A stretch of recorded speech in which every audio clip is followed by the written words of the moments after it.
और माँ बहन है, अल्लाह माफ करे, इन्हें कुरान पढ़ते सुन लो तो चक्कर आ जाए। दादी पोती बन गई, नानी बन गई, लेकिन अभी तक अलिफ लाम ज़बर अल है मीम ज़बर हम अभी हिज्जे ही चल रहे हैं, वो ही खत्म नहीं हुए पूरी जिंदगी में। याद रखिएगा एक बात जहन में बहुत पक्के तरीके से, कुरान पढ़ने का फायदा तब होता है जब कुरान को तजवीद से पढ़ा जाता है, और इसका फुकदान नीचे से लेके मिंबर तक है। कितने बड़े बड़े लोगों को मैंने देखा कि बड़ी पगड़ी वाले भी हैं, बड़े नाम वाले भी हैं, लेकिन खुतबा सुनो तो पसीने आ जाते हैं। लोग ना बरकत के लिए 40 दिन नहीं 80 दिन भी पढ़ लेते हैं, लेकिन बरकत नहीं हो रही। कहते हैं कुरान पढ़ा बरकत नहीं हुई। तो मसला कुरान में नहीं है, मसला आपके पढ़ने में है। पूछो इन उलमा से, असल चीज होती है कुरान को तलफ्फुज के साथ पढ़ना। कैसे? बाबा फरीदगंज शकर रहमतुल्लाह तआला अलैह बैठे, मदरसे के कुछ बच्चे निकले बर्तन लेकर के, आप बाहर बैठे थे, कहने लगे किधर जा रहे हो? कहा हुजूर चश्मे से पानी लेने के लिए जा रहे हैं। कहा चश्मा तो बहुत दूर है, ये कुआं करीब है, इससे क्यों नहीं भर लेते पानी? कहने लगे पानी तो इससे भी भर लेंगे, लेकिन इसका पानी खारा है, पीने में मजा नहीं आता। फरमाने लगे अच्छा भर के लाओ, मीठा मैं कर देता हूं। जब पानी भर के लाके रखा गया ना, आपने पढ़ा आवाज के साथ कुल वल्लाह शरीफ और दम कर दिया। बच्चे लेके गए, उस्ताद ने कहा इतनी जल्दी आ गए? कहने लगे जी। कहा पानी कहां से लाए? कहा कुएं से। कहा वो कुएं का पानी तो खारा है? कहने लगे नहीं, अब ये मीठा हो गया है। कहा कैसे? कहा एक बाबा बैठा है, उसने पानी पे दम कर दिया, पानी मीठा हो गया। कहा पढ़ा क्या था? कहा उसने कुल वल्लाह शरीफ पढ़ के पानी पे दम किया, पानी मीठा हो गया। कहने लगे उस्ताद ये कौन सी बड़ी बात है, लाओ जरा सारे बर्तन भर लो। कुल हु अल्लाह तो हमें भी आती है ना, पूरी रात पढ़ के फूकते रहे, एक घड़ा तो क्या एक घूंट पानी मीठा ना हो सका। सुबह हो गई फूकते फूकते, थूक सूख गया, सुबह उठे दौड़े, कहने लगे बाबा बताओ तो सही, तुमने भी सूरह इखलास पढ़ी थी, मैंने भी सूरह इखलास पढ़ी थी, आपने एक बार पढ़ दिया सारा पानी मीठा हो गया, मैंने सारी रात पढ़ा है, एक घूंट पानी नहीं हुआ। मीठा मुस्कुरा के कहने लगे नादान तुझे पता नहीं है, सिर्फ कुरान पढ़ने से पानी मीठा नहीं होता है, अगर पानी मीठा करना है तो ज़बान भी बाबा फरीद जैसी होनी चाहिए। नारे तकबीर, नारे रिसालत, अज़मत कुरान, नारे तकबीर, नारे रिसालत। असल होता है ज़बान का दुरुस्त होना, समझ गए मेरी बात? असल क्या होता है? ज़बान का दुरुस्त होना।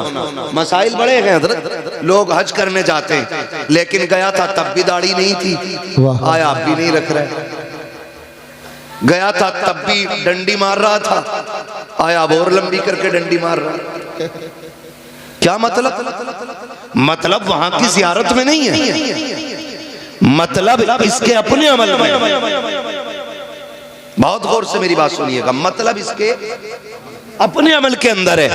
कहा क्यों? मैंने कहा जरा सोच तो सही, अगर मदीने जाके भी तुझे हुजूर से इश्क ना हुआ तो बता किस शहर से इश्क की दवा लाएगा? अगर काबे के साए में खड़े होकर भी तुझे रोना नहीं आया तो बता कहाँ जाके अपने गुनाहों पे आंसू बहाएगा? लोग कहते हम तो गए, और मैं भी जानता हूँ कितने लोग पहली नजर में फरमाया गया जब काबे पे पहली नजर पड़ती है तो जो दुआ मांगी जाती है अल्लाह कबूल फरमाता है, लेकिन लोग पहली नजर पे दुआ कहाँ मांगते हैं? काबा नजर आने से पहले कैमरे निकाले जाते हैं, मोबाइल खोल के लगा दिया जाता है, फिर कहता है देखो 10 कदम दूर है, अब 5 कदम दूर है, वो देखो सामने काबे का गिलाफ है, वो देखो मिज़ाबे रहमत है। नादान देख तो सही कहाँ आया है? क्या तू दुनिया को दिखाने के लिए आया था? यार नजरें नीची कर लेता, जैसी काबा सामने होता, कोई कलाई पकड़ के कहता अब तो नजरें उठा के देख, सामने काबा है, अल्लाह हू अकबर, पहली नजर उठाता, फिर दिल की दुआ मांगता, खुदा की कसम पहली नजर में अगर तू बख्शिश मांग लेता दी जाती, इश्क रसूल मांगता दी जाता, अगर तू रब से उसकी रजा मांग लेता तो दे दिया जाता। अगर रब से ये कह देता या अल्लाह जब तक जिंदा रहूं हाजिरी अता करते रहना, जब तक जिंदा रखना काबे की हाजिरी करता रहना। नारे तकबीर, नारे रिसालत, खतीब हिंदुस्तान, नारे तकबीर, नारे रिसालत। लेकिन नीयत ही अच्छी नहीं है। हम तो फातिहा भी करवा रहे हैं हाफिज जी से, तो इशारा करवा रहे हैं कि लोग ये ना कहें बिना फातिहा का खाना था। बरकत का मसला ही नहीं। झगड़ा कब होता है चच्चा बताऊं? झगड़ा तब होता है जब इमाम साहब फातिहा पढ़ के चले जाएं, इनसे कोई खाना भी ना कहे और खाना पड़ जाए बारात का कम, तो कहते हैं दिल से ना मांगी दुआ इमाम साहब। यही होता है ना। अरे मौलाना ने दुआ सही से नहीं की, हमने तो खाना खत्म होगा ना तो लोग पूछे फातिहा ना कराई थी। अच्छा ये पहला सवाल होता, फातिहा नहीं कराई थी? ये कोई नहीं पूछता बता खाना खड़े करके खिलाया था कि बैठा के खिलाया था? ये कोई क्यों नहीं पूछता खाना सुन्नत के मुताबिक खिलाया था या शैतान के तरीके पे खिलाया? क्योंकि जिम्मेदार मौलवी को ठहराना। और आप बड़े अच्छे लोग हैं यहाँ तो माशाल्लाह, इमामों की इज्जत भी होती है, मैं जानता हूँ, बड़े कदर वाले लोग हैं, अल्लाह सलामत रखे। और जो उलमा की इज्जत करते हैं ना, अल्लाह उनकी नस्लों में आलिम पैदा फरमाए। ये याद रखिएगा, जो उलमा की इज्जत करते हैं उन्हीं की नस्लों में अल्लाह उलमा भी पैदा फरमाता है। तो होता क्या, हम लोग नियत की तरफ नहीं देखते, हमारी नियत किधर थी? हमने तो कह दिया फातिहा नहीं पढ़वाई थी, तो ये मसला होता। आपके बस्ती में मदरसा चल रहा है, खुद जरा दिल पे हाथ रख के ये फैसले करें, बात सच्ची है तो फिर ठीक है, फिर अमल भी करने की कोशिश करनी है। हम जरा ये सोचें कि हम जो मदरसा चला रहे हैं, जो हम खाना वाना खिलाते हैं, तो पहले मदरसे के बच्चों को खिलाया जाता है या पहले खास मेहमानों को बुला के खिलाया जाता है? इस बात पे गौर करें। और अगर दावत की मैं बात करूं ना मौलाना, तो मौलवी के और पढ़ने वालों के लिए मैयत से पहले दावत ही नहीं होती। जब तीजे की देगे बनती है ना तो हाफिज जी से कहियो बच्चे आ जाएंगे खाने। 40वें की बनती है तो हाफिज जी से कहियो। कई जगह तो बेचारे को मौलवी को मैयत के अलावा कपड़े भी नहीं देते लोग। ये इज्जत है हमारे समाज में उलमा की, ये इज्जत है हमारे समाज में इल्म वालों की। तीजे 40वें से पहले खाना नहीं, मैयत से पहले कपड़े नहीं। अल्लाह तौफीक दे, घर में तेरे वलीमा हो, पहली कुर्सी पे जो कोई बैठे ना तो कह पहले हुजूर के दीन का वारिस बैठे, पहले उसको बैठाइए और उससे कहिए बिस्मिल्लाह पढ़ के खाने का आगाज आप करें। पहले उसे खिलाओ, फिर देखो अल्लाह खाने में कितनी बरकत आता। वाह वाह वाह। हम ये तो चाहते हैं कि हम मुअज़्ज़ज़ बने, हम ये तो चाहते हैं हमारी इज्जत हो, लेकिन हम ये क्यों नहीं चाहते हैं कि हम भी आलिम बने? मुझे सबसे बड़ी खुशी इस बात की हुई कि आज जो बच्चा फारिग हो रहा है ना वो आपकी बस्ती का है। वरना अक्सर गांव में मदरसा चलाते हैं, गांव वाले फारिग होते हैं बाहर के। चिड़ नहीं है इस बात से, अच्छी बात है, दूर दूर के आके इल्म सीखे, लेकिन बड़ी बात यह है कि चिराग के नीचे अंधेरा नहीं रहना चाहिए। ये असल बात है कि चिराग के नीचे अंधेरा नहीं रहना चाहिए, जबकि चिराग ही के नीचे सबसे ज्यादा अंधेरा रहता है। अल्लाह आपको सलामत रखे। पढ़ाइए अपने बच्चों को, दीन सिखाइए। आप अंदाजा नहीं लगाते, कभी सोचा करें कुरान कितना अहम था हमारे लिए, कितना जरूरी था हमारे लिए। आज हालात देखें, वो दौर गुजर गए यार जब परिंदे आके दीवारों पे बैठते थे। सुबह मुसल्ले से उठने वाली माएँ कुरान खोल के पढ़ा करती थी, परिंदे आके कुरान की तिलावत सुना करते थे। जब वो चहकते थे तो माएँ उठ के उनको दाने डाला करती थी।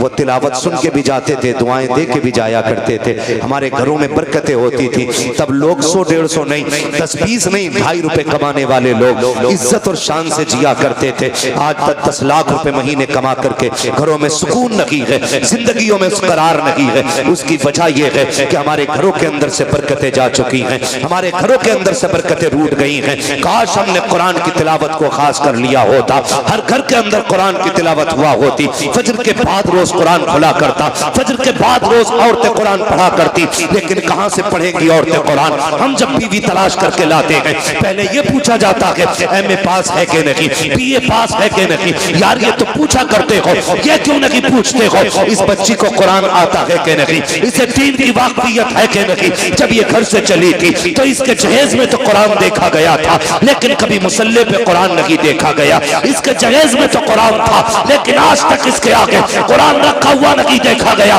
वजह क्या है? इसके बाप ने जहेज का एहतमाम तो किया, लेकिन बेटी को कुरान नहीं पढ़ाया। और तुम भी खाली डिग्रियां देख के ले आए। जाओ कुरान की कारियां लेकर के आओ, दीन सीखने वाली बेटी लेकर के आओ। खुदा की कसम कदम उसके आएंगे, करम खुदा का आना शुरू हो जाए। वाह वाह वाह, जिंदाबाद। बहुत खूब, बहुत लाया करो। और नौजवान रिश्ते कर रहा ना, कह रहा अम्मा देख के ये जरा मुंह ढंग से देख लिए, ढंग से देख लिया। वो भी सही कह रहा, वो तमाशा हो रहा है रिश्तों में। भाई साहब 5 मिनट में शक्ल बदल देते, वो कमाल है पेंटरों का, पता ही नहीं चलता है कि नहीं। और अब तो अल्लाह माफ करे, ये मुसलमानों में भी रिवाज आ गया ब्यूटी पार्लर का। इरफान साहब, ब्यूटी पार्लर का रिवाज है। 3-3, 6-6 घंटे ब्यूटी पार्लर में मेकअप के बाद दुल्हन आती है। हालात देख रहे, मेरी बात समझने की कोशिश करें। मैं कोई नारे लगवाने नहीं आया, मैं बस सिर्फ कुछ बातें कहने आया हूं अपने लोगों से। 6-6 घंटे ब्यूटी पार्लर, ये कभी धुलना नहीं है मुंह? बोलो, धुलेगा कि नहीं? जिस दिन धुल गया उस दिन असलियत सामने आनी है भाई। तो 6-6 घंटे ब्यूटी पार्लर, और उसके बाद 8 दिन बाद तलाक। लड़का कह रहा जो देखी थी वो है ही नहीं, फोटो किसी और का था। इससे समाज बर्बाद हो रहा है, इससे हमारी सोसाइटी तबाह होती जा रही है। हालात इतने बिगड़ चुके हैं। अच्छा खुद बताइए, हम दूल्हा पीछे रहता, कैमरे वाला आगे नहीं रहता। बोलो, जो जितना ज्यादा नाक वाला ना, इतना ही बड़ा कैमरा लगवा रहा। एक जगह गए, निकाह का मसला था तो वकील बना दिया गया, इजाजत लेने गए, हमसे पहले कैमरे वाला घुसा पड़ा था। मौलवी से पहले कैमरे वाला। यार हम मुसलमान हैं। कौन है हम? कौन है हम? मुसलमान। मुसलमान। हमारी सबसे बड़ी दौलत को गैरत कहा जाता है, और आज वही हमारे पास नहीं है।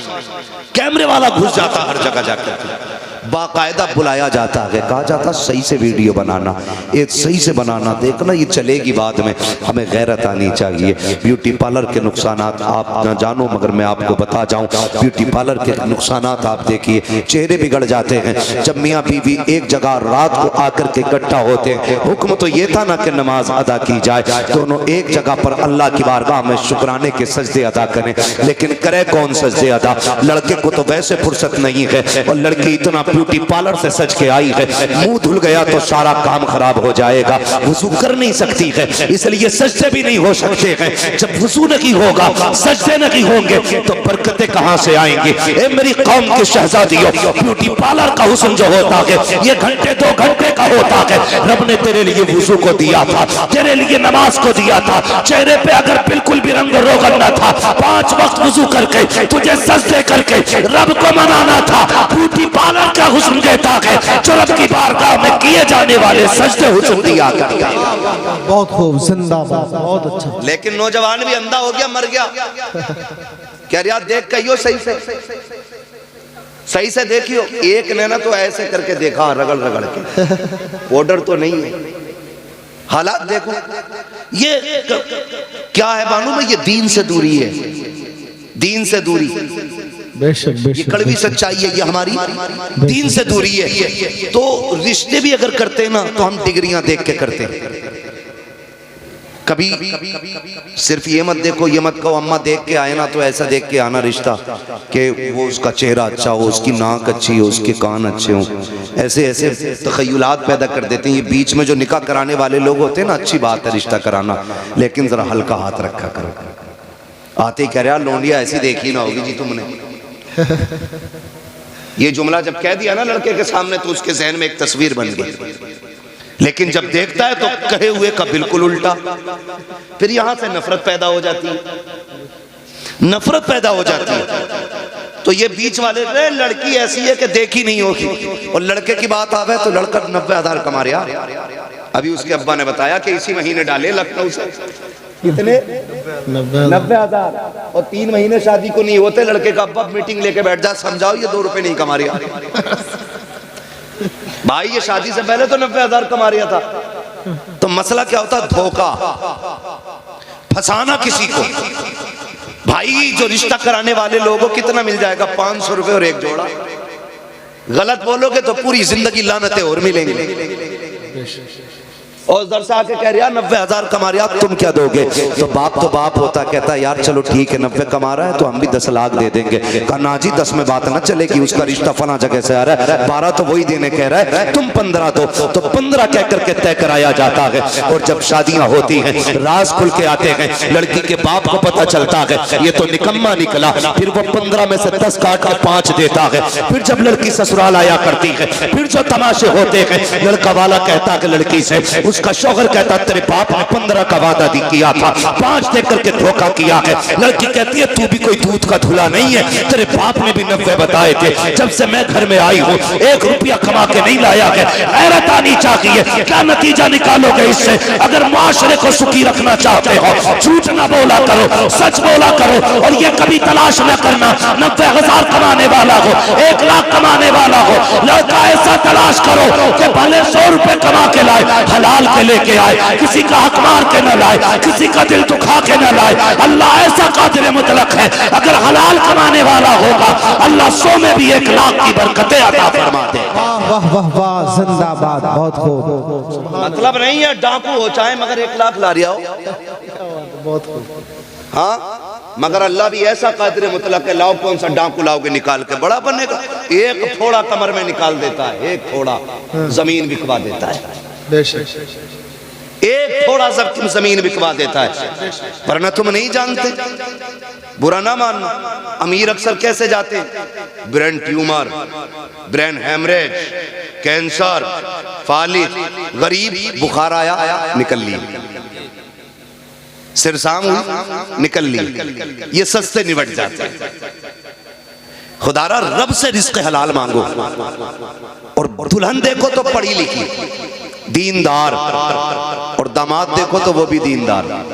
अब तो लोग ना बुंदे वाला दामाद ज्यादा पसंद करते हैं। हाँ बुंदे वाला दामाद, क्यों भाई ये ज्यादा काबिल है क्या? क्या मसला बुंदे वाले का? दाढ़ी में कट निकले हुए। हाँ अब कट तो हजरत अल्लाह माफ करे, एक तो बिच कपड़ा बनवाए फिर जाता सर, बिस कपड़े हैं बहुत सारे, पीछे से बिच कपड़ा पूछ उसकी, यहाँ दूर से देखने में लग रहा कोई जानवर बैठा है इसके सर पे, और बड़ा अच्छा मुस्कुराता हुआ आ रहा। मैंने शर्म करिया, और दाढ़ी में एक ने ऐसे कट मारा जैसे इसके टांके भरे हुए, जैसे पुरानी चोट होती है ना, तो कभी कभी पुराने निशानात चोट के ऐसे होते हैं कि बाल ही नहीं जमते, ऐसा मारा कट दाढ़ी में। मैंने कहा एक्सीडेंट हुआ होगा, यहाँ से फट गया होगा। करीब से देखा तो मुड़े हुए थे बाल। हालात दमाद किसका? बब्बन का, छन का, जुम्मन का, यही मसला चल रहा है। यार एक बात तो सुनो, और लड़कों तुमसे भी गुजारिश है, ज्यादा मालदार ससुर भी मत ढूंढना। दोनों बातें मैं असल बात कह के जा रहा हूं, दीनदार लड़की तलाश करो। मगर रिश्ते अल्लाह माफ करे, कह रहा बड़े लोगों में इसलिए रिश्ता किया ताकि थोड़ी सी अपनी भी दैल हो, और वो भी कह रहे दामाद ऐसा होना चाहिए जो चले तो कुछ धमक होनी चाहिए। इतना धमकदार ढूंढ लिया, ससुर खुद परेशान है।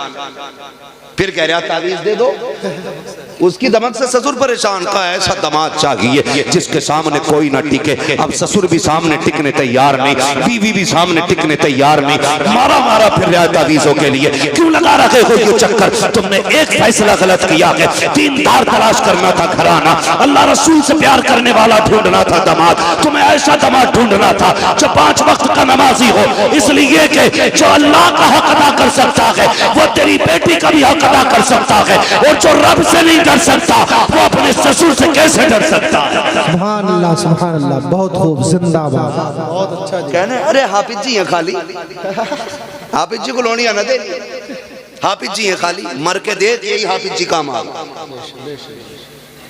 हाँ जी, दुआएं मांगा करो अल्लाह नस्लों में आलिम पैदा करे। हाँ हक है, बेशक। ये खुशनसीबी होती है जिसकी नस्ल में आलिम पैदा हो जाता है, वरना जिन घरानों में आलिम नहीं होते ना, तो हालात देखते हो, सर में दर्द हो तो पानी मौलाना से पढ़वा के लाओ, बुखार हो तो पानी इमाम साहब से पढ़वा के लाओ, और दम निकलने लगे, अल्लाह सबकी रूह निकालने के मामलात आसान फरमाए।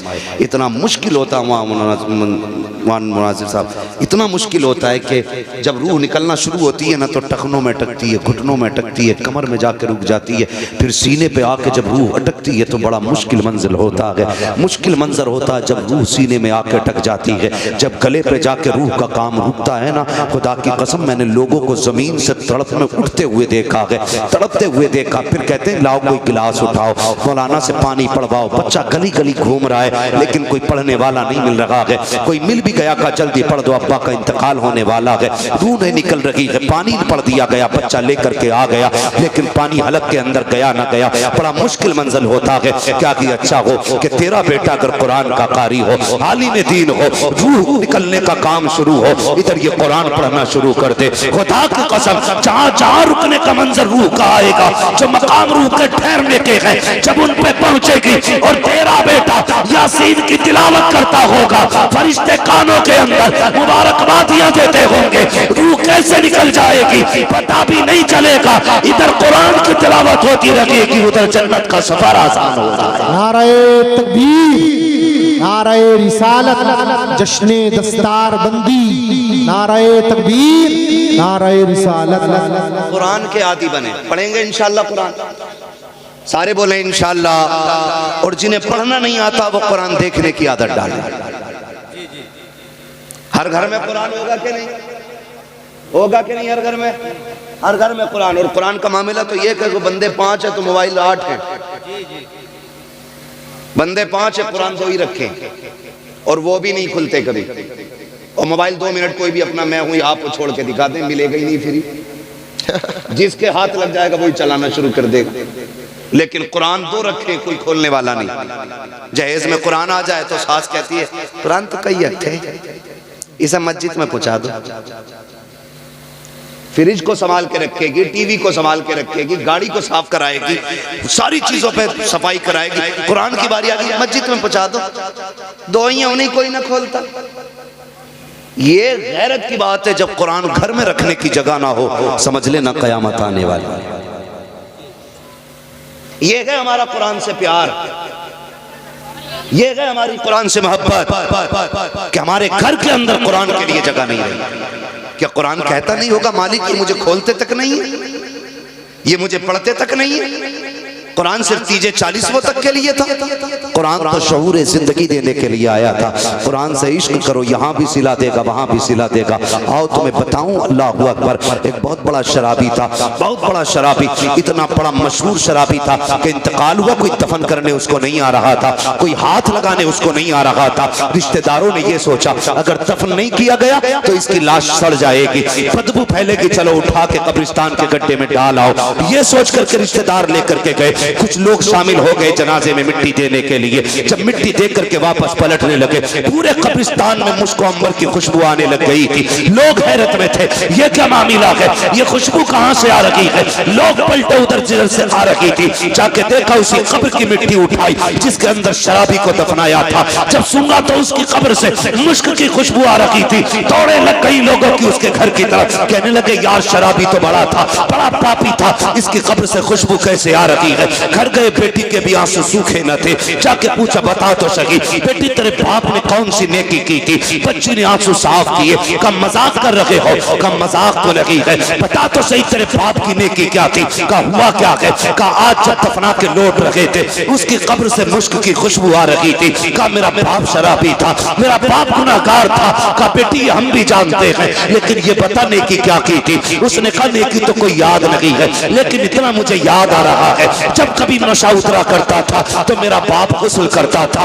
वुजू करके गुस्ल करके खुशबू लगा के आता था, और ये जो सामने कुरान रखा है वो इसको उठा के गोद में लेके बैठ जाता था। मेरे बाप को कुरान पढ़ना नहीं आता था, लेकिन जब कुरान खोलता था तो रोना शुरू कर देता था। कहता था मेरे मालिक मुझे तेरा कुरान पढ़ना नहीं आता, मैं वो बदनसीब बंदा हूँ जिसे कुरान की तिलावत नहीं आती। का ये कहता रहता, रोता रहता, और कभी कभी तो इतना बेकरार हो जाता कि उंगलियां रखता आयतों पे और कहता मालिक ये मैं नहीं जानता ये क्या लिखा है, लेकिन जो भी लिखा है सच लिखा है। ये क्या कहा गया है मुझे नहीं पता है, लेकिन जो भी तूने कहा है सच कहा है। का इतना मुझे याद है लोगों की चीखें निकल गई, कहने लगे वाह रे मालिक, अगर कुरान से प्यार करने वाला तेरा इतना प्यारा हो सकता है तो कुरान पढ़ने वाला तेरा कितना प्यारा हो सकता है। नारे तकबीर, नारे रिसालत, अजमत कुरान, नारे तकबीर, नारे रिसालत। भाई कम से कम अगर कुरान पढ़ना नहीं आता तो कुरान को देख के चूम लिया करो, चूम लिया करो, उसकी ज़ियारत किया करो, उसे सीने से लगाया करो। तुम कुरान को अपना दोस्त बना लो, कब्र और हश्र में कुरान तुम्हें अपना दोस्त बनाएगा। सारी जन्नत में जाना चाहते हैं ना, मैं हाथ नहीं उठवाऊंगा क्योंकि हर मोमिन की ख्वाहिश जन्नत है। और मेरे हुजूर ने फरमाया था जब भी हाथ उठा करें तो अल्लाह से जन्नत मांग लिया करो, ये जन्नत मांग लिया करो। तो हर बंदे की ख्वाहिश जन्नत में जाना है। सबसे सच्चे साथी को कुरान कहा जाता है, और यही हम नहीं पढ़ते है। जिसे देखो चौराहे पे इतनी लंबी जीभ निकाल के बातें करता। और कई बार तो कई जगह ऐसा हुआ, एक जगह जाना हुआ, पता चला हो कि मुक्तदी तो इमाम साहब के फोटो खींच ले करे सजदे में, कि देखो जी पैर हिल गया था तुम्हारा, है कम थोड़े ही है फोटो खींच के दिखा रहे, देखो यकीन ना तो तुम्हें देखो, अरे यार तू सजदा कर रहा था कि फोटो खींच रहा था। अपने अपने अमल के बारे में सोचे, अपने अमल के बारे में हर बंदा ये सोचे यार मेरे अमल बेहतर होने चाहिए। हर शख्स की ये ख्वाहिश होनी चाहिए मेरा अमल बेहतर होना चाहिए। कोशिश ये किया करो क़यामत के दिन मैं बख्शा जाऊं, मेरा काम बन जाए। लेकिन मसला ये नहीं है, हमने जो जिंदगी समझी है ना, हम तो ये सोचते हैं जिसके पास गाड़ी है बंगला है वही कामयाब है। नहीं, जिसके सीने में कुरान की मोहब्बत है वो बड़ा कामयाब है, बड़ा कामयाब है। फरमाया गया जब हाफिज कुरान का जनाजा उठता है ना, अल्लाह हुक्म देता कब्र को, खबरदार मेरे कुरान का हाफिज आ रहा है, एक बाल को भी हाथ ना लगा देना। जमीन वादा करती है मालिक मुझे तेरी इज्जत की कसम, जैसा मेरे सीने में आएगा वैसे ही क़यामत के दिन पेश कर देंगे। ये इज्जतें किसे मिल रही हैं? कुरान वालों। लेकिन कुरान भी आसानी से नहीं आता, बड़ी मेहनत होती है कुरान पढ़ने पढ़ाने की। हम लोग तो ये सोचते हैं ना 100 रुपए दे दिए और काम हो गया हाफिज जी। ये मदरसा चलाने वालों से पूछो कितनी मेहनत से मदरसा चलता है। खुदा की कसम मदरसे के मुतवल्ली को, सेक्रेटरी को अपने बच्चों की इतनी फिक्र नहीं होती है जितनी मदरसे की फिक्र होती है।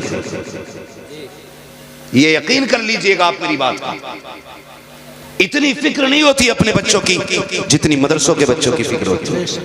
तनख्वाह की फिक्र होती है, महीने के खर्च की फिक्र होती है। लेकिन कुछ लोगों को यही फिक्र रहती है इसे फंसावे कैसे। हाँ? ये भी एक फिक्र रहती है इन्हें फंसाया कैसे जाए, ये सबसे बड़ी फिक्र लगी रहती है। और हिसाब लगा रहे, हाँ निशान मार के कहेगा कैसा प्लास्टर कराया, ये कैसा प्लास्टर कराया है, छुट गया, सस्ता वाला करा दिया होगा। मगर हालात हमारे क्या, हमारे घर की एक लाइट फ्यूज हो जाए ना तो 1 घंटे के अंदर मिस्त्री आएगा और ठीक करके जाएगा। मस्जिद मदरसों की लाइटें बंद हुए महीने बीत जाते हैं, कोई देखने नहीं आता।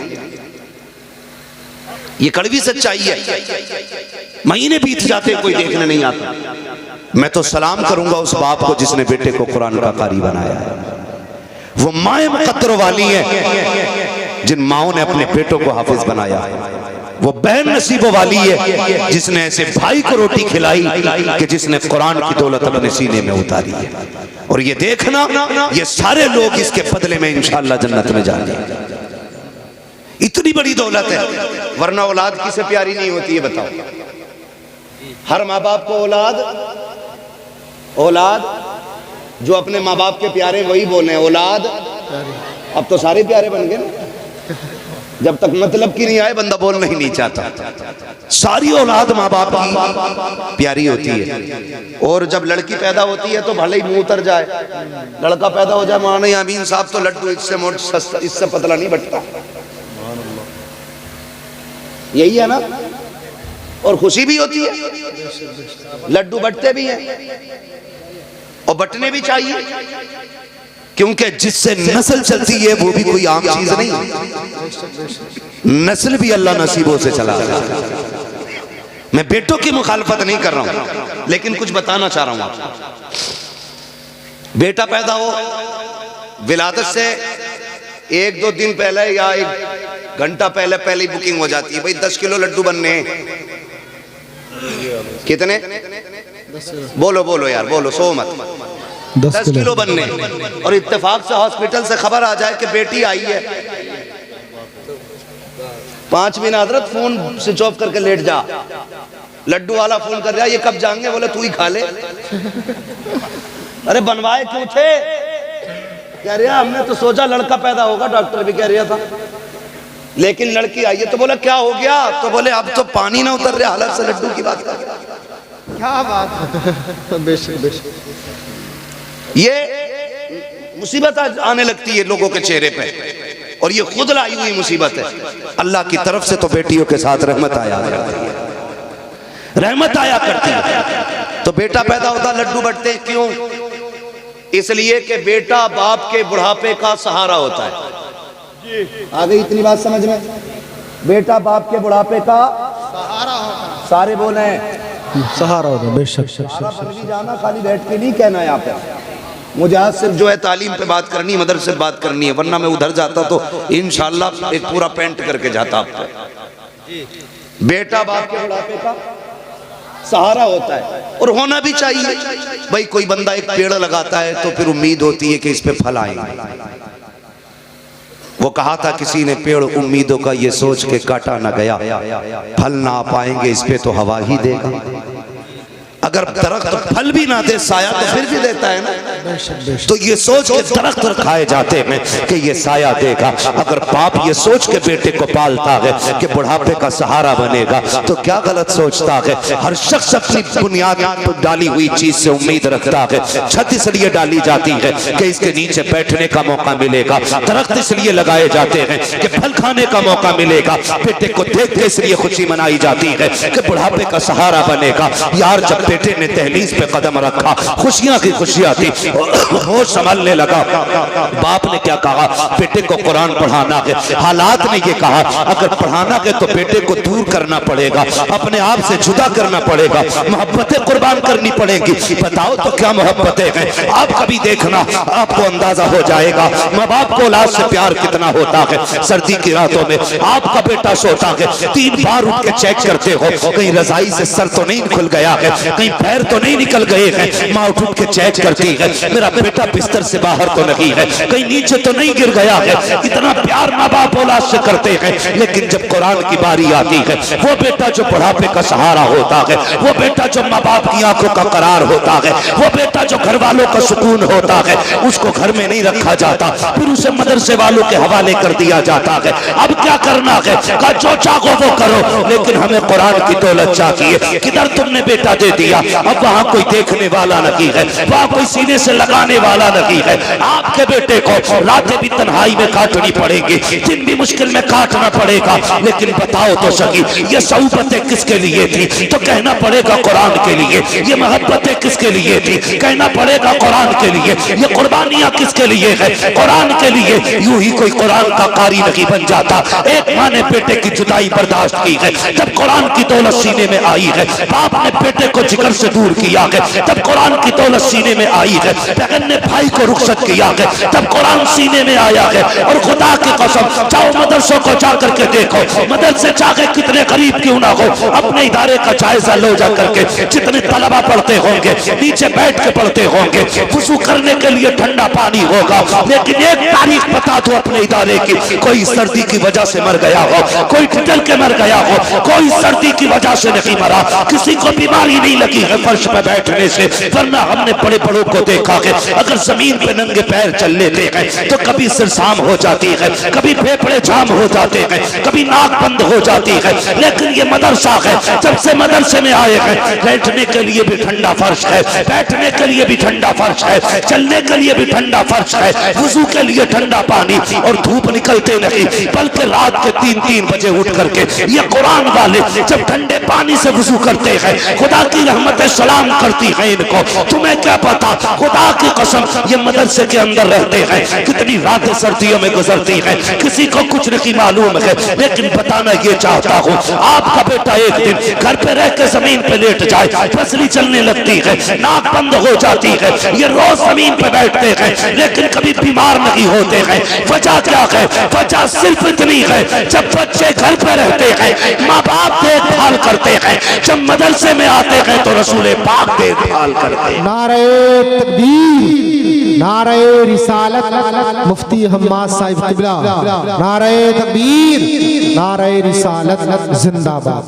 ओ भाई, हुजूर का करम है मदरसे वालों, और सरकार का हर उस शख्स पे करम है जो भी मदरसे वालों से प्यार करता है। बेशक बेशक। हर उस शख्स पे करम है जो मदरसे वालों से प्यार करता है। जानते हैं हम कितने बड़े गुनाहगार हैं। मैं हाथ नहीं उठवाऊंगा कितने 5 टाइम के नमाजी हैं, कितनों ने मोबाइल में कब कब क्या देखा। मैं सिर्फ इतना कहूंगा अपने गिरबान में हम भी झांके, आप भी जाके, हम कितने गुनाह करते हैं, फिर अजाब क्यों नहीं आया। जानते हो अल्लाह किसी बस्ती से जब गजब फरमाता है ना, नाराज होता है, हुक्म देता है फरिश्तों को जाओ इस बस्ती में जाके पत्थरों की बारिश कर दो। लेकिन फरिश्ते जब आते हैं ना तो उन अचानक आवाज आती है ठहर जाओ, वापस आ जाओ। फरिश्ते वापस हो जाते हैं। जब फरिश्ते वापस होते हैं तो अल्लाह से जाके कहते मालिक तू नहीं भेजा था, तूने बुला लिया, बता क्यों भेजा था, क्यों बुलाया। कहा मुझे गजब था उनके गुनाहों की वजह से। कहा फिर वापस क्यों बुलाया। कहा रात के 3 बजे मेरे बंदों में से एक 10 साल के बच्चे ने कुरान खोल लिया, उसने बिस्मिल्लाह पढ़ी है, मेरी रहमत जोश में आ गई है, मैंने सारी बस्ती वालों के गुनाह उसके कुरान की वजह से माफ फरमा दिए। एक बंदा कुरान पढ़े तो इतनी अल्लाह बरकतें अता करता है। और जिस बस्ती में सैकड़ों बैठ करके रोज कुरान खोलते हो, है कोई अंदाजा? कोई अंदाजा नहीं लगा सकते। सैकड़ों लोग जहां बैठ के दिन में 1000 मरतबा औज़ बिल्लाह और बिस्मिल्लाह पढ़ते हो, अल्लाह कितनी बरकतें अता फरमाता होगा। और सबसे ज्यादा नसीब वाले वो लोग जिनका अपना पैसा मदरसों में लगता है, जिनका अपना पैसा मदरसों में लगता है। लोग कई बार तो ऐसे होते हैं 10 रुपए देते हैं और हिसाब लेते हैं 3 साल का।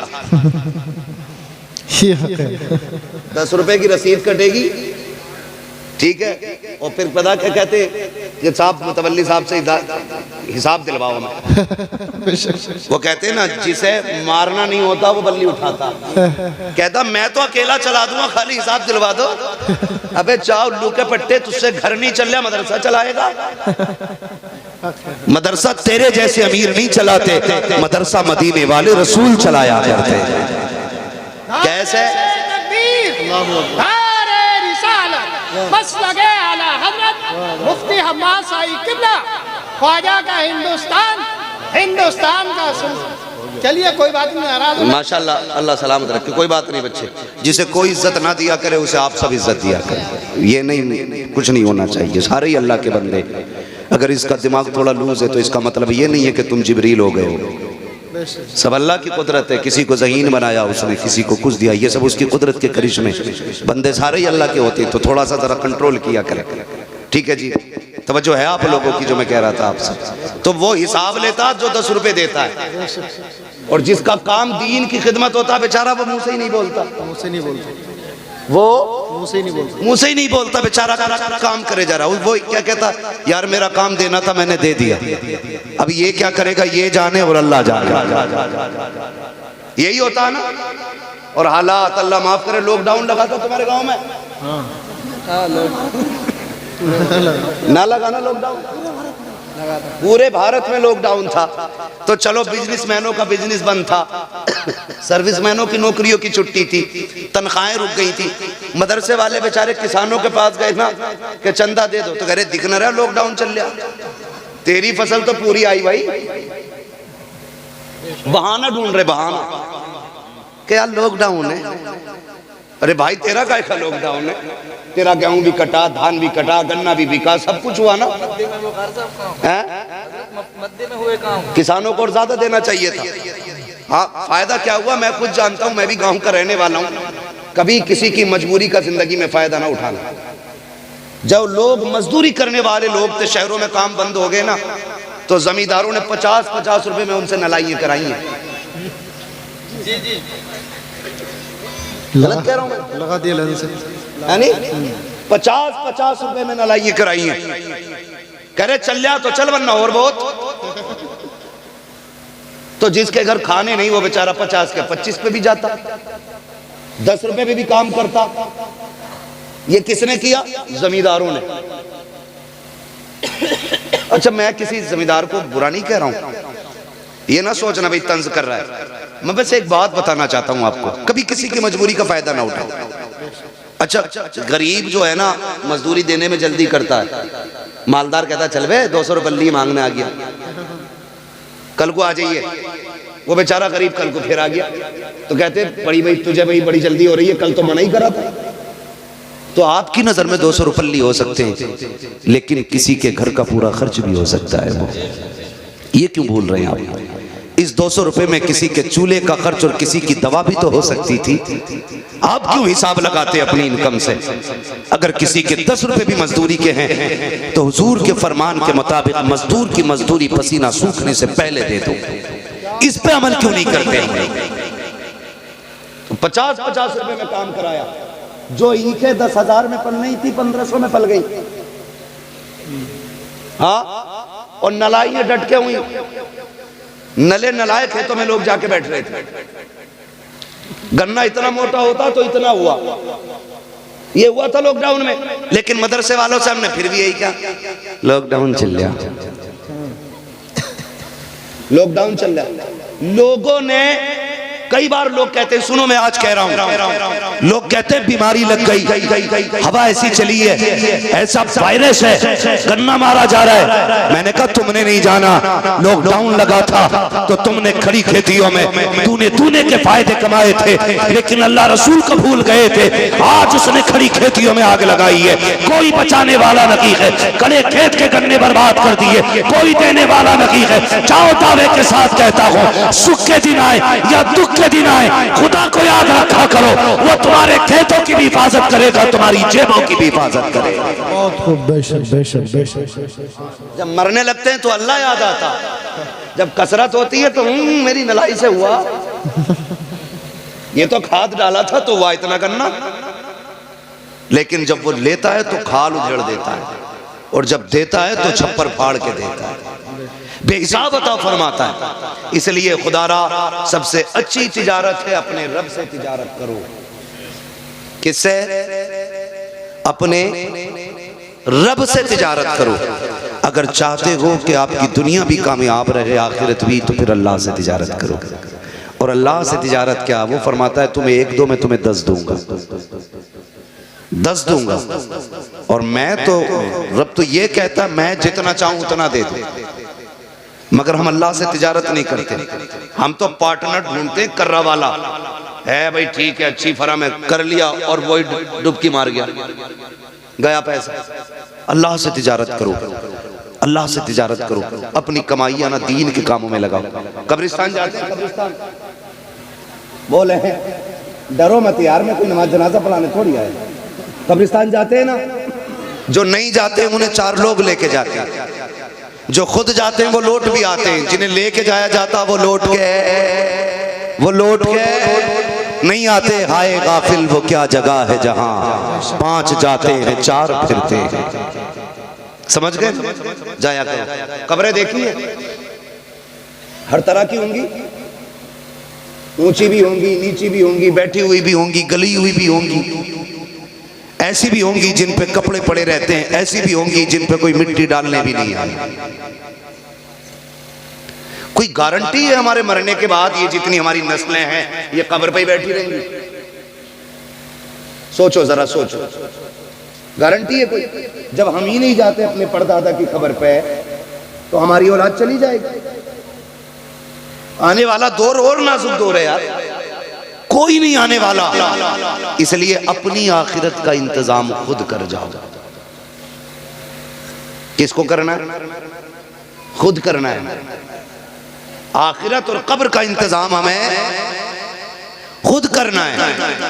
लल्ला का इंतजाम कर दिया, मरने के बाद बीवी का इंतजाम कर दिया, मरने के बाद बच्चों का इंतजाम कर दिया, मरने के बाद अपना भी कुछ किया। इस धोखे में रहते हैं कि लल्ला आएगा शबे कदर में बख्शवा देगा, शबे बारात में आएगा बख्शवा देगा, लेकिन हकीकत क्या है जानते हैं? शबे कदर में भी आगा सिर्फ अगरबत्ती या मोमबत्ती जला के निकल लेगा, इससे ज्यादा कुछ नहीं करेगा। हम सुन्नियों के अंदर क्या, अब तो कब्रिस्तान में लाइट लगाई जाती है और लोग आते निकल लेते हैं, आते निकल लेते हैं। अंदर से अगर मुर्दों की आवाज सुन पाते तो वो कहते हैं एक बात बताओ, ये लगाई क्यों है? ये तो तुम्हें उजाला दे रहे हैं, हमारे लिए क्या किया तुमने? अंदर के लिए कुछ किया? कुछ लोग कहते हैं जा भाई ड्यूटी लगाते हैं, तू भाई मेरे बाप की कब्र की घास खो दी है। ये मतलब जो राहत मिल रही थी ना हरियाली से, वो भी खुदवा दी, वो भी खुदवा दी। कुछ तो चूना फेर देते। ऐसी भी हमने कब्रें देखी हैं अपने सुन्नियों में, चूना फेर देते हैं अब्बा की कब्र पे। क्यों? छठी हो रही है अब्बा की, हाँ कब्रें साफ हो रही हैं, लाइटें लगा दी। और भाई जरा सोच तो सकी, एक नहीं 1,00,000 लाइटें ऊपर लगा दो, अंदर कोई फायदा नहीं पहुंचने वाला। 1000 कैंडल लगा दो, कोई फायदा नहीं होने वाला है। अंदर उजाला कैसे होगा, इसके बारे में सोचा करो। हर बेटे से गुजारिश है, ऊपर लाइट लगाना या मत लगाना, मोमबत्ती लगाना या मत लगाना, अगरबत्ती लगाना या मत लगाना, ये तुम्हारी मर्जी है। अगर बाप की कब्र को रोशन करना चाहते हो तो कुरान सीख लो, कब्र पे आओ, एक दो सूरत पढ़ो, हाथ उठा के बाप की रूह को बख्श दो। ऊपर उजाला हो न हो, तेरे बाप की कब्र के अंदर अल्लाह उजाला अता फरमा दे। बहुत खूब, जिंदाबाद।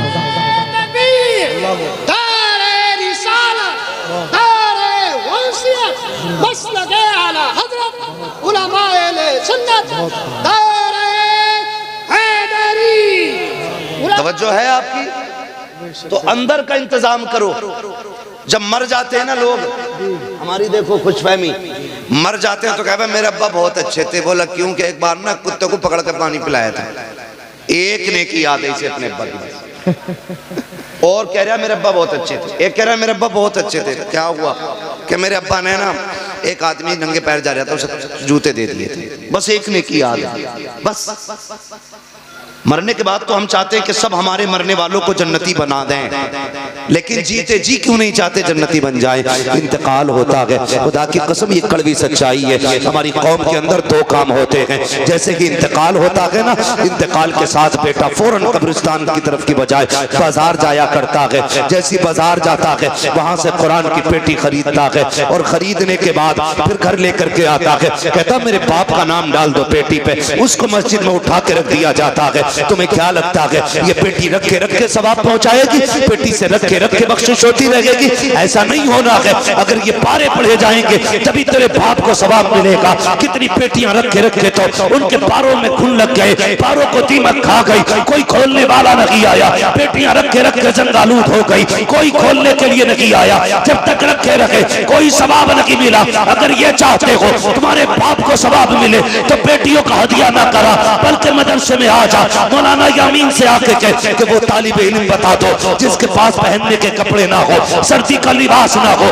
बिछाने का गद्दा ना हो, या वो जगह दिखा दो जहाँ बैठ के कुरान वाले वुजू करते हैं और ठंडा पानी आता हो। बाप का इसाले सवाब के लिए मैं गीजर का इंतजाम करना चाहता हूँ, या वो जगह बता दो जहाँ से बच्चे गर्मी में गर्म पानी पीते हो। मैं इनके लिए फ्रिज का इंतजाम करना चाहता हूँ। अगर जन्नत चाहता है तो मदरसे के अंदर पढ़ने वालों के लिए पंखे लगवा दो, पानी का इंतजाम करा दो, बैठने का इंतजाम करा दो। तेरे इंतकाल के बाद कोई दुआ करे ना करे, कोई हाथ उठाए ना उठाए, अगर तेरे दिए हुए पंखे के नीचे या कुरान वाले बैठ के कुरान पढ़ेंगे, तेरे दिए हुए फ्रिज से अगर इन बच्चों ने पानी पिया, खुदा की कसम जैसी पानी का पहला घूंट हलक से उतर के कलेजे को ठंडा करेगा, अल्लाह उससे पहले तेरी कब्र को जन्नत की हवा से ठंडा करेगा। सुभान अल्लाह। तवज्जो है ना आप लोगों की? आखिरत का इंतजाम करके चलो। आखिरत का इंतजाम करके चलें। नौजवानों, तुमसे मेरी गुजारिश है, जितने लोग कमाई करते हैं ना नौजवान, मेरा मशवरा है, कोई हुक्म नहीं है शरीयत का, आदेश नहीं है, मशवरा है। अल्लाह तौफीक दे, जो महीने में कमाते हो ना उसका कुछ हिस्सा फिक्स कर लो कि हम कुरान पढ़ने वालों पे लगाएंगे। बेशक सुभान अल्लाह। कमाई भी ज्यादा हो जाएगी, बरकतें भी हो जाएंगी, जहां भी रहोगे अल्लाह की हिफ्ज़ व अमान में रहोगे। ये सबसे बड़ा वजीफा महफूज रहने का। चलते फिरते हादसे हो रहे हैं ना, एक्सीडेंट हो रहे हैं, चेहरे नहीं पहचाने जाते। कई बंदे दूर से ना भाई दुआ के लिए कहते हैं, दुआ करना, परदेश में हूँ, बाहर हूँ, बड़ा परेशान हूँ, और कुछ तो ये कहते हैं अल्लाह ने करम कर दिया, पहाड़ पे से गिर रहा था, ऐसा हुआ वैसा हुआ। मैं डायरेक्ट ये पूछता हूँ, नेकी बताने की कौन सी की है? तो अक्सर बचने वालों के पीछे कुरान वालों की दुआएं नजर आया करती हैं। नौजवानों, ये काम कीजिए आप, इंशाअल्लाह ये आखिरत तक के लिए नेकी हो जाएगी और इंशाअल्लाह ये मग़फ़िरत का जरिया भी बनेगा। करेंगे इंशाअल्लाह, करेंगे इंशाअल्लाह। आपका ये महबूब इदारा, इसने आपको हाफिज़ कुरान दिया। अब कितने लोग अपने माँ बाप से प्यार करते हैं, जरा बताएं हाथ उठा के। सारे ही करते हैं ना माशाअल्लाह। जो नहीं करते अल्लाह उन्हें भी मोहब्बतों की तौफीक अता फरमाए। ठीक है, अब मेरी आपसे एक गुजारिश है और एक मैं बतौर मशवरा एक बात कहूँ। माँ बाप ने हमसे आज तक कुछ नहीं मांगा, जिंदा हैं या चले गए, लेकिन हमसे कीमत नहीं मांगी उन्होंने अपनी परवरिश की, हमसे उजरत नहीं मांगी उन्होंने हमसे इस बात की कि हमने तुम्हें पाला सिला दो। मांगा उन्होंने कभी नहीं मांगा ना। आज मैं मशवरा देता हूँ, जो लोग ये चाहते हैं अल्लाह इस हमारी परवरिश के नतीजे में हमारे माँ बाप को नेकियां दे या जन्नत दे, उनसे मेरी गुजारिश है, आज कोई बंदा सबसे पहले उठे जो अपने इस इदारे के ताउन के लिए अपने माँ बाप के नाम से या अपने किसी भाई बहन के नाम से सबसे पहला ऐलान करे। है कोई नौजवान जो सबसे पहले उठे? कोई भी बंदा माशाल्लाह। हमारे भाई 1000 रुपए, क्या नाम है भाई? नन्हे भाई, नन्हे भाई की जानिब से 1000 का ऐलान है माशाल्लाह। अल्लाह सलामत रखे। सबसे पहले उठने वाला हाथ हमारे भाई, क्या नाम है? मोहम्मद एहसान भाई की जानिब से 500 रुपए। है कोई और बंदा भाई? जल्दी से जरा मुझे शजरा भी सुनाना, मेरे भाई ने पर्चा दे दिया था, ठीक है, लेकिन शजरा सुनाऊं बाद में माशाल्लाह। 5000 सुभान अल्लाह। हाथों को बुलंद करके बोलिए,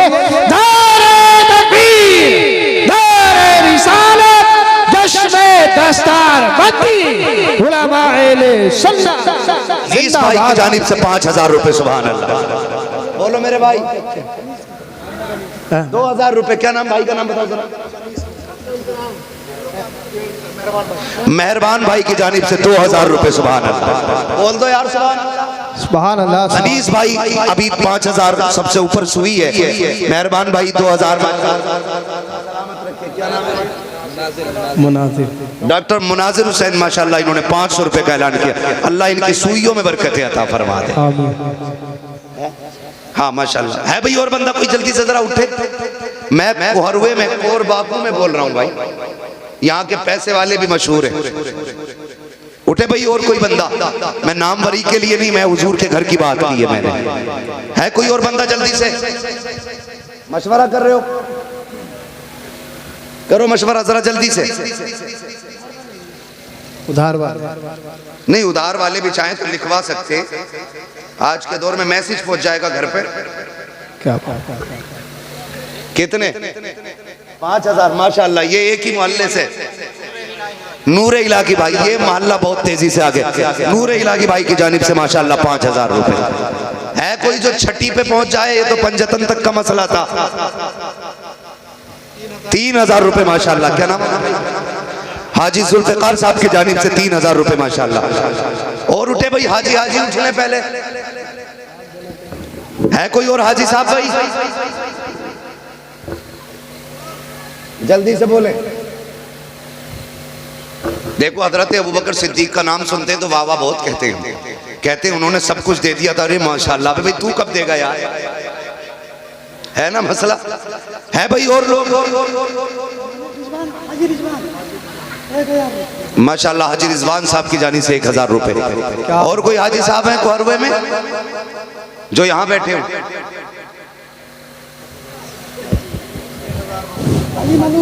माशाल्लाह हाजी मलूक साहब की जानिब से 1000 रुपए का ऐलान माशाल्लाह। अगर 100 बंदे 1000 वाले भी खड़े हो जाते हैं ना तब भी काम हो जाता है। लोग कम है तो 5-5 वाले खड़े हो जाओ, 20-25 तब भी मदरसे का काम होना ही होना है भाई। और कोई बंदा देखो, कुछ लोग ज्यादा चादर में लिपट के ना बैठे माशाल्लाह। है कोई इधर कोई बंदा है भाई? ये सब कोरवे वाले लोग हैं कि बाहर के भी हैं? सारे कोरवे के माशाल्लाह। वो तो कोई भी है, हुजूर का घर है, जिसको भी हिस्सा लेना है माशाल्लाह माशाल्लाह। क्या नाम? यामीन भाई की जानिब से 2000 रुपए माशाल्लाह। 2000 रुपए यामीन भाई की जानिब से। उठो भाई, कोई छठी में है पहुंचने वाला? पंजतन भी हो गया है। 2000 रुपए मुकीम भाई की जानिब से माशाल्लाह। ये मोहल्ला बड़ी तेजी से अच्छा चल रहा है। उम्मीद है दाएं बाएं के लोग भी रंग बदलेंगे अपना, क्योंकि खरबूजे को देख के खरबूजा रंग बदलता गया। क्या नाम है? फरीदुद्दीन भाई माशाल्लाह 2000 रुपए। है कोई और मसला भाई आगे? माशाल्लाह पीछे से 3 उंगलियां उठ गई हैं। इमरान भाई 3000 रुपए माशाल्लाह। उठो यार, ये 2-3 हजार रुपए तो एक हफ्ते भर की दवा में चले जाते हैं। ये जाय नहीं हो रहे, ये बैंक बैलेंस हो रहा है इंशाल्लाह। अगर ये पैसा मदरसे के काम आएगा तो जब तक इदारा चलता रहेगा सवाब मिलता रहेगा। है कोई और बंदा भाई? जल्दी से बताए जरा, मुझे इस मोहल्ले से उम्मीद बड़ी है। ये और जो ये बॉर्डर पे बैठे हैं ना बांग्लादेश में, आप भी हिस्सा ले सकते हैं। हाँ ले सकते हैं। यहाँ आधार देख के नहीं बुलाया जा रहा है भाई। है उठो यार जल्दी से नौजवानों। मैं तो ये सोच रहा था, कौरवे के नौजवान है, अगर जलसे में पैसा लुटाना जानते तो मदरसे पे भी इंशाल्लाह खर्च करेंगे, लेकिन अभी नौजवान बहुत कम उठे मेरे सामने। है भाई कोई खुद मुख्तार नौजवान नहीं है? ये सारे ही अब्बा के खर्चे पे फुलने वाले नौजवान हैं। उठे नौजवान जल्दी जल्दी, जिसको जो हिस्सा लेना माशाल्लाह।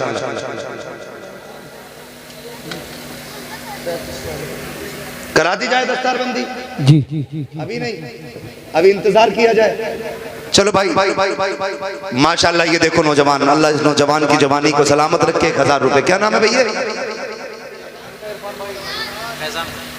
फैजान भाई माशाल्लाह। इरफान भाई का साहबजादा, अल्लाह सलामत रखे इस नौजवान को। और भाई नौजवान उठे जरा जल्दी से। उकाबी रूह जब बेदार होती है जवानों में, नजर आती है उनको अपनी मंजिल आसमानों में। बेशक सुभान अल्लाह सुभान अल्लाह। नौजवान तो हर एतबार से नौजवान होते हैं भाई। और जरा जल्दी से नौजवान उठने वाले माशाल्लाह।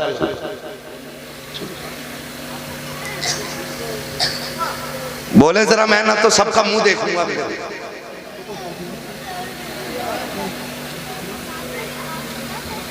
उठे भाई जरा जल्दी से, मदरसे का मसला है जरा, वरना मैं भी इतना वक्त आपका नहीं लेता। जरा बोले जल्दी से, और जल्दी से ताबुन करे मदरसे का।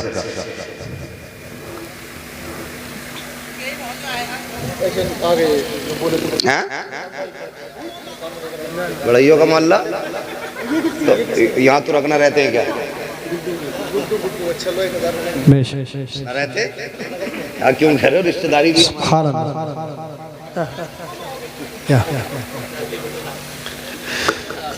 माशाल्लाह। ये देखो नौजवान मेरा भाई बिलाल 1000 रुपए पेश किया। अल्लाह इनको हुजूर के बिलाल का सदका अता फरमाए। हमारे एक भाई क्या नाम जमील भाई माशाल्लाह 500 रुपए पेश किए। बस मैं यही चाहता हूँ नौजवानों, बहुत लंबा खर्चा नहीं है, 500 रुपए हर नौजवान कम से कम करे। ये इदारे का मसला अल्लाह सलामत रखे माशाल्लाह। नौजवानों उठो जल्दी से। क्या बात? 6000 रुपए माशाल्लाह। देखो छठी का चांद भी दिख गया है और भाई भी छठी के नाम से उठ गया है। महराज भाई ना, महराज भाई ने 6000 रुपए गरीब नवाज की निस्बत से पेश की। बेशक क्या बात। एक और नौजवान उठा मेरा भाई सुभान अल्लाह। 6000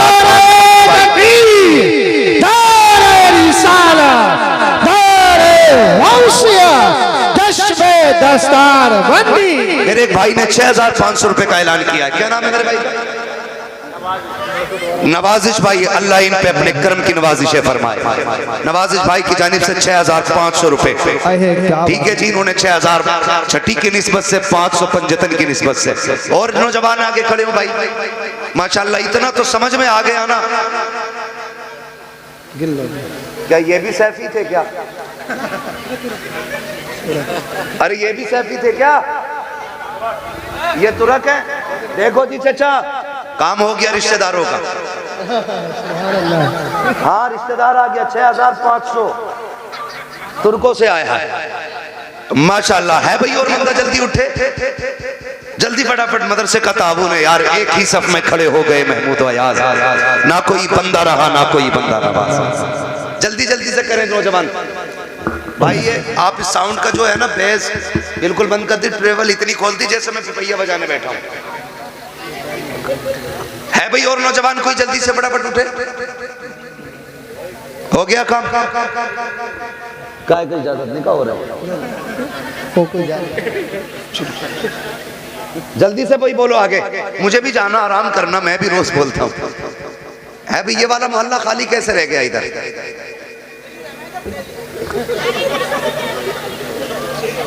ये मैंने एक बात पहले कह दी, एक ही सफ में खड़े हो गए महमूद अयाज, ना कोई बंदा रहा ना कोई बंदा नवाज। यहां सबसे आगे वो होगा जो सबसे ज्यादा अपनी हैसियत से देगा।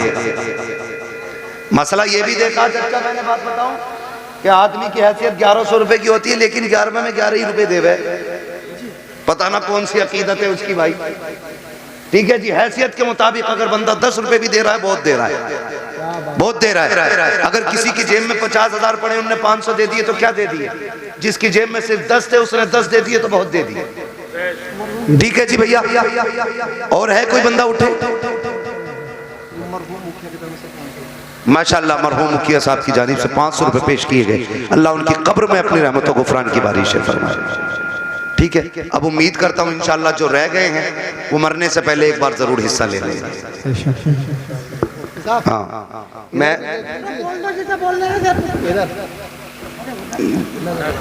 वो जिसका जो मसला है ना वो अपना कर ले। अब ये कोई कैद नहीं है, 500 से नीचे कोई नहीं आए। जिसकी जो मर्जी है वो मदरसे का ताउन करे। ये मदरसे जो अल्लाह और उसके रसूल के करम पे चलते हैं, याद रखिएगा हम और आप लोग ही खड़े होते हैं मदरसों के दाएं बाएं। गुड्डू भाई माशाअल्लाह 500 रुपए पेश किए, अल्लाह ताला कबूल फरमाए। हमारे गुड्डू भाई ने 500 रुपए पेश किए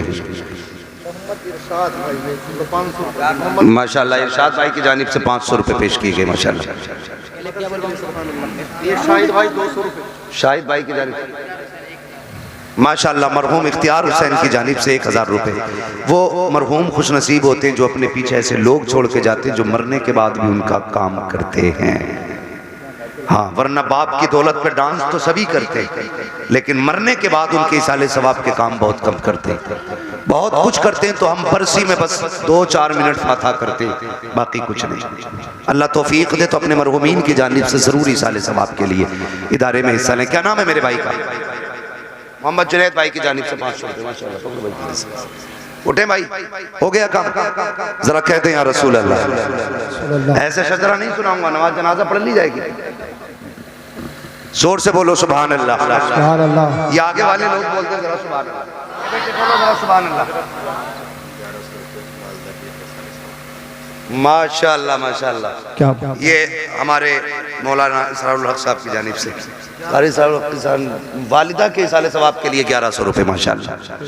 वालिदा के इसाले सवाब के लिए अल्लाह ताला इनकी वालिदे मरहूम को करवट करवट जन्नती नेमत अता फरमाए।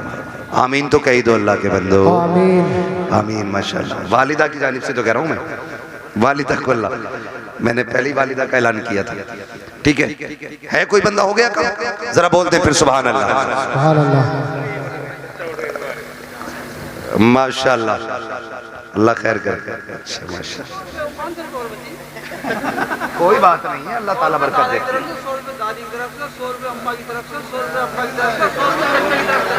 माशाअल्लाह 5 मरहूमीन की जानिब से 500 रुपए पेश किए हमारे चचा ने। हाँ, अल्लाह ताला सलामत रखे इनको और इनके मरहूमीन को जन्नतुल फिरदौस में मकाम रफ़ी नसीब फरमाए। चलें आगे जरा कह दें या रसूल अल्लाह। या रसूल अल्लाह। जो पर्चा आया ना मैं उसके हवाले से बस शजरा पढ़ दे रहा हूँ और फिर सलाम भी होना, दस्तारबंदी भी होनी है। ठीक है जी, कह रहा है क्या कह रहे हो? पेज पूरा करना है। कितनी लाइनें रह गई भाई? 5-6 लाइनें रह गई हैं। है कोई जो लाइन पूरी करनी है? जल्दी कर लो, लाइन पूरी करनी है।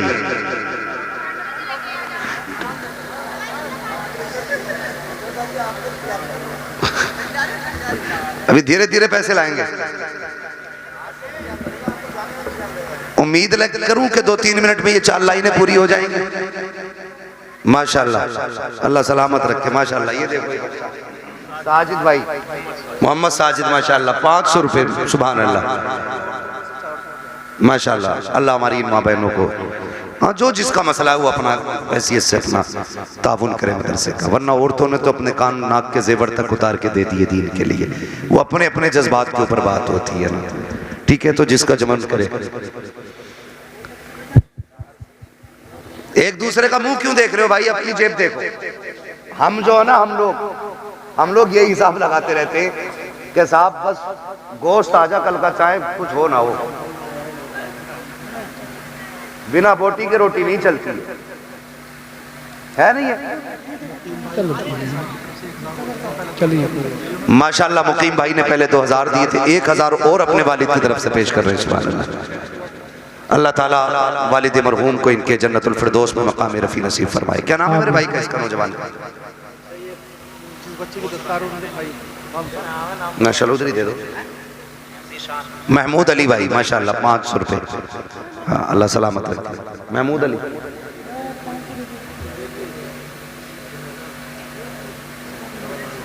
सरकारी नौकर, 500 रुपये वाले।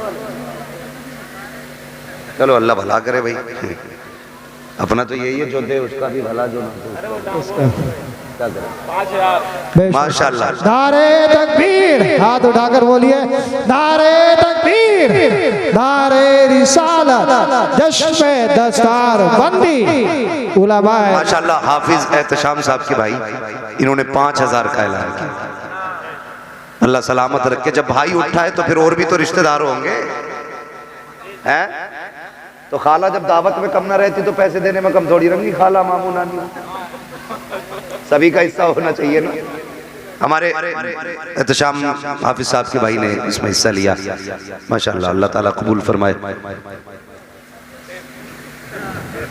तुमने दे दिया ऐसे भाई?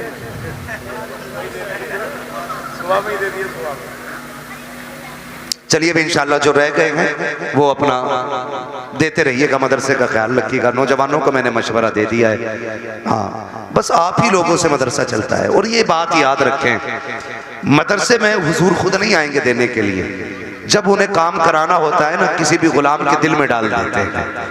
जेब हमारी है, कब्जा मदीने वाले का है, सीधी सी बात है। जो दे रहा है ना वो अपनी मर्जी से नहीं, हुजूर की मर्जी से दे रहा है। अब खुद सोचिए, जिससे दिलाया गया है वो भी नसीब वाला है। बस मैं शजरा पढ़ना चाहता हूँ, जरा कह दें आप सुभान अल्लाह। सुभान अल्लाह। अब जरा सोइए मत, आखिर में जाग जाइए, बोले जरा सुभान अल्लाह।